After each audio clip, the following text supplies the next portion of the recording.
उषा का सगा बेटा सुनील और बहू कीर्ति उन्हें उनके सौतेले बेटे के साथ छोड़कर जा रहे होते हैं।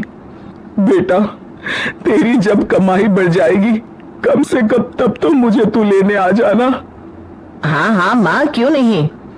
चलो भी, अब कितना लेट कर दिया है, टैक्सी इंतजार कर रही है बाहर। हाँ हाँ चलो। सुनील और कीर्ति चले जाते हैं और उषा उन्हें जाता हुआ देख उदास हो जाती है। तभी वहां निशा आ जाती है। अपनी सास को उदास देख निशा उनके पास जाती है। क्या हुआ मम्मी जी, आप तो बहुत सगा बेटा करती थी। आपके सगे बेटे ने तो आपको छोड़ दिया और चले गए अपनी अलग गृहस्थी बसाने। देख बहू, मेरे बेटे को कुछ भी कहने की जरूरत नहीं है। मुझे यकीन है कि जब उसकी तनख्वाह बढ़ जाएगी तो वो मुझे लेने जरूर आ जाएगा। हाँ, ये भी देख लेंगे कि वो लोग आपको वापस लेने आते हैं या नहीं। तब तक तो आप भी यही हो और मैं भी। उषा अपने बेटे के ना होने से बहुत ही उदास रहने लगती है। उन्होंने खाना खाना भी छोड़ दिया। सुनिए जी, मम्मी जी ने आज भी कुछ नहीं खाया। जब भी खाने के बारे में पूछती हूँ तो कह देती है भूख नहीं है और अपने कमरे में ही बैठी रहती है। ये सुनकर ऋषभ अपनी माँ के पास खाना लेकर जाता है। माँ, सुनील बेटा आ गया तू? ओह, तू है? माँ, मैं खाना लाया हूँ, खा लीजिए प्लीज। आप ऐसे भूखी रहेंगी तो बीमार पड़ जाएंगी। मुझे भूख नहीं है, ले जा तू खाना। ठीक है, फिर जब तक आप नहीं खाएंगी मैं भी नहीं जाने वाला यहाँ से। अरे तू क्यों जिद करता है? कहा ना मुझे भूख नहीं है।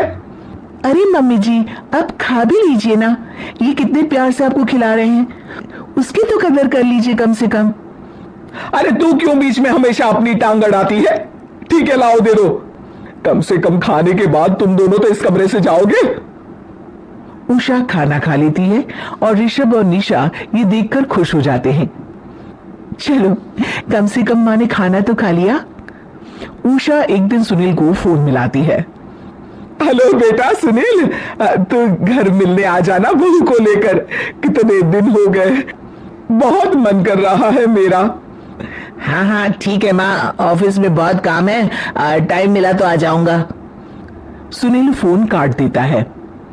हेलो सुनील बेटा।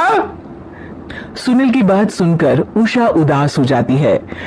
तभी वहां ऋषभ आ जाता है। माँ, ये देखो, मैं जलेबी लाया हूं तुम्हारे लिए, तुम्हें बहुत पसंद है ना? उषा जलेबी देखकर बहुत खुश हो जाती है। अरे वाह, जलेबी ला दे। उषा जलेबियां खा रही होती है और ऋषभ अपने कमरे में चला जाता है। देखा मम्मी जी, आपका ये कितना ख्याल रखते हैं, और प्यार सगे और सौतेले से नहीं आका जा सकता। आपको उदास देखकर ये आपके लिए तुरंत जलेबी ले आए, यही तो प्यार होता है। ये कहकर निशा वहां से चली जाती है और उषा सोचने लगती है, शायद तू ठीक कह रही है बहू। उषा देखती है कि ऋषभ उसका बहुत ख्याल रखता है और उसे उसकी गलती का एहसास होने लगता है। एक दिन सुनील और कीर्ति घर पर आते हैं। उषा उन्हें देखकर खुश हो जाती है। और माँ कैसी हो? अरे बहुत अच्छी हूँ। ऋषभ और बहू मेरा बहुत ख्याल रखते हैं। वैसे मुझे नहीं लगा था कि तू आएगा बहू के साथ। क्यों, ऐसा क्यों लगा आपको माँ? बेटा, फोन पर तूने कहा था कि तुझे बहुत काम है। हाँ माँ, पर मुझे ये भी तो पता था ना कि मेरी माँ इंतजार कर रही होगी मेरा। ना बेटा ना, मैं तो इंतजार नहीं कर रही थी, मैंने तो उम्मीद ही छोड़ दी थी। सुनील को यह देखकर अजीब लग रहा होता है कि उसकी माँ ऋषभ से अब बहुत अच्छे से बात कर रही होती है और उसके आने की उनको कोई खास खुशी भी नहीं होती है। अपनी माँ का ध्यान न पाकर उसे थोड़ी सी जलन महसूस होती है।